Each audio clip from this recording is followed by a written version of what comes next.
presidential motorcade is on the move. A trip to an event in town. They've driven the route hundreds of times.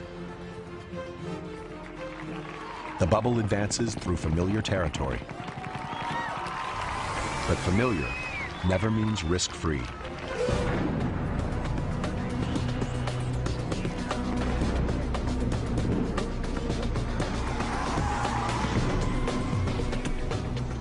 Welcome to Beltsville, Maryland, training grounds for the Secret Service. Here, agents and officers learn to handle disasters by experiencing them again and again. Car bombs, snipers, gas and chemical attacks. A chilling variety of assassination attempts are launched against the agents in training. There may be instincts that all of us are born with to move away from danger versus moving toward it. One of the things that the Secret Service does through its training programs is take that out of you. You're hearing shots go off, shots be fired, and you're still responding to the problem, not running away from it. Thick forest surrounds the Beltsville compound, making it invisible from the road. But inside, it feels and sounds like a Hollywood backlot. There's a tactical village with a main street and building facades to scale. And half of Air Force One.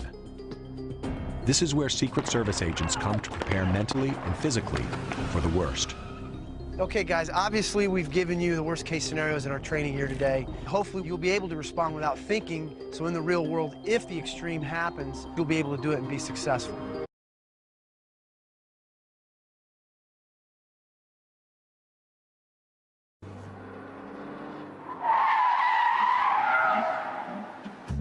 Evacuations are only one scenario out of hundreds that the Secret Service can simulate here at their training center, just outside Washington, D.C. The most important rule is to keep moving. A stopped car is a sitting target. An enemy could create a deadly trap just by blocking the end of a narrow city street. That's why the Secret Service teaches the J-turn. First, the driver shifts into reverse and accelerates above 40 miles per hour. Then, by cutting the wheel and shifting quickly into drive, the vehicle can spin around in less than 2 car lengths.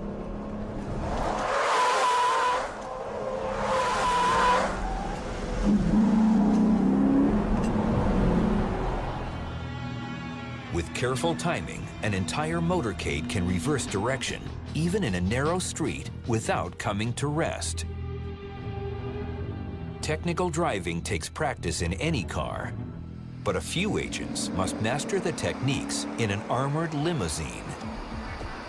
Even though it looks like a sedan, it actually is built to do what we need it to do.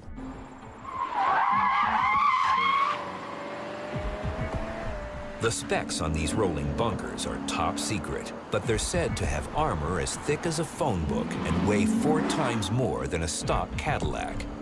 They transport the service's most important protectees, including the President of the United States. Some people refer to the presidential limo as the beast just because it's so large and so heavy.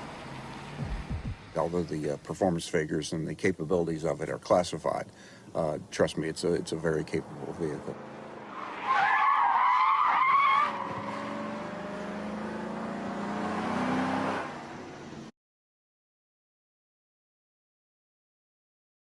Very meticulous planners. Through training, through a mindset, through a conditioning, be prepared to step up when the time comes.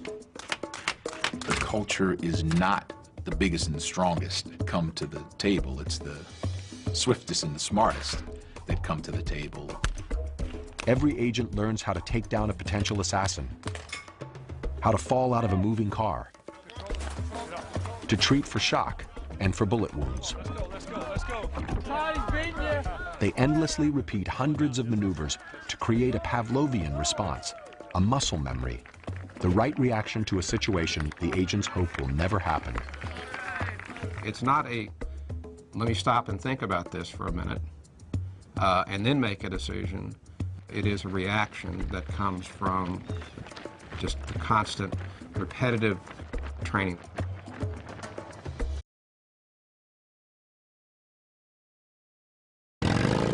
Not many people know what the Secret Service does, and that's exactly how they like it. The image of the agent guarding the president is ingrained in our minds. But the Secret Service does a lot more than protect. Deep inside headquarters are some of the nation's top investigative and research units. The National Threat Assessment Center. This is the threat on the president's life. He's dead, okay? I want to blow up the White House and the Capitol building. At headquarters, specialists assess the constant stream of threats made against the president. The Secret Service won't say how many threats are made, only that every threat is investigated. Yes, if I'm woken up at 3:30 in the morning again, I'll assassinate President Clinton. These recordings usually come from the agency's intelligence division, collected from calls into the White House, local police, and radio and television stations.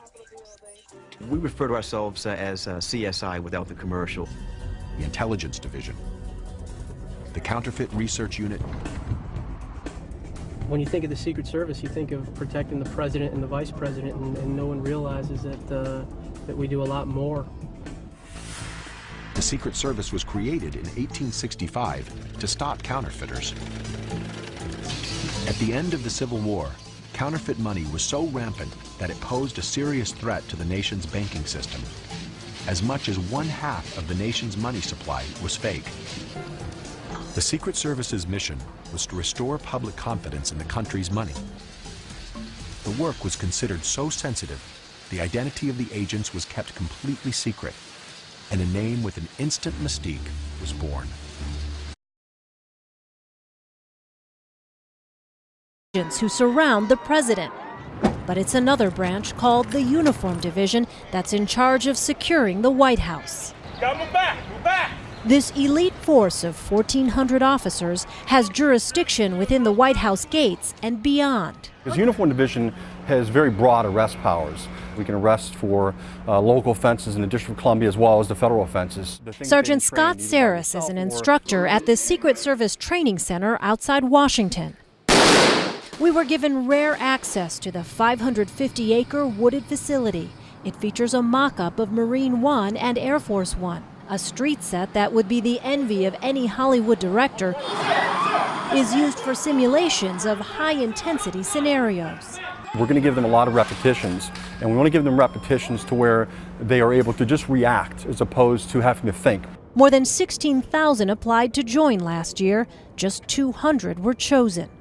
Taking shots at you, you got to be on your game from moment one.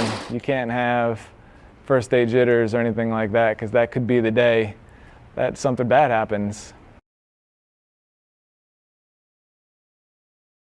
We were walking toward the car. When the president came out of the door and started to his limousine, and some of us began to shout at him. Remember the lady behind me saying, "Mr. Reagan, Mr. President." And just about 6 or 7 feet from the open door, I heard 2 quick shots and then 4 more.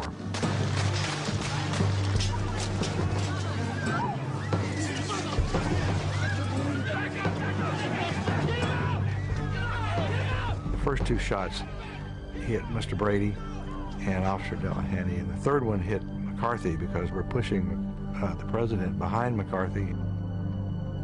McCarthy, he didn't let me down. He stood up there and took it.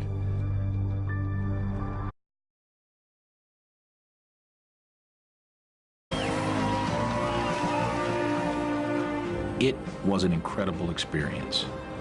It was an opportunity, it was an honor. Of all the things that I could have chosen to pursue in my life, I'm glad I had the opportunity to serve in the Secret Service. The things that I've witnessed as a part of history have been incredible. I wouldn't change it. I'd do it again.